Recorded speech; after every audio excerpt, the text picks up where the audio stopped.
நான் உங்களுக்கு ஒரு சிறு கதை சொல்லப் போகிறேன்.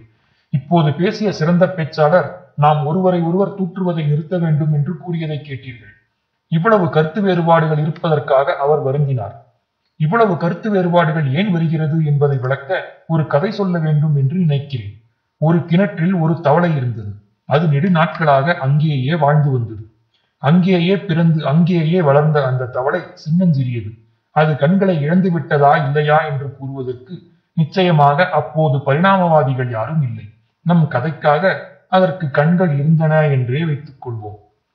அது தினமும் நீரில் உள்ள புழுக்களையும் நோயுண்டாக்கும் கிருமிகளையும் தின்று இப்போதைய நுண்ணுயிரியல் வல்லுநர்கள் செய்வதைப் போல பெரும் ஆற்றலுடன் நீரை தூய்மை செய்து வந்தது. அதனால் அது சிறிது பளபளப்பாகவும் பருமனாகவும் ஆகியிருந்தது. ஒரு நாள் கடலில் வாழ்ந்து வந்த தவளை ஒன்று அங்கு வந்து அந்த கிணற்றில் விழுந்து விட்டது. நீ எங்கிருந்து வருகிறாய்? நான் கடலில் இருந்து வருகிறேன். கடலா? அது எவ்வளவு பெரியது?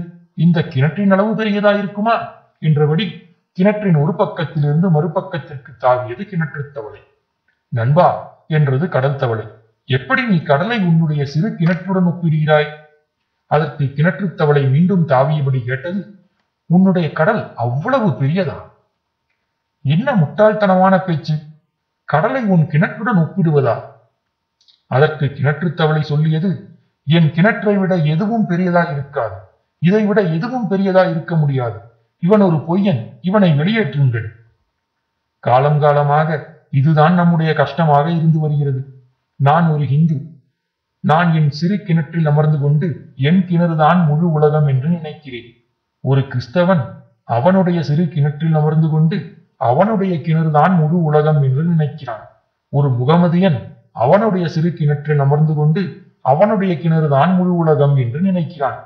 நமது சிறு உலகங்களாகிய இந்த தடைகளை தகர்த்தெறிய அமெரிக்கர்களாகிய நீங்கள் எடுத்துக்கொண்டிருக்கும் இந்த மகத்தான முயற்சிக்கு என் நன்றியை தெரிவித்துக் கொள்கிறேன். வருங்காலத்தில் உங்கள் இந்த நோக்கம் நிறைவேற இறைவன் அருள் புரிவார் என்றும் நம்புகிறேன்.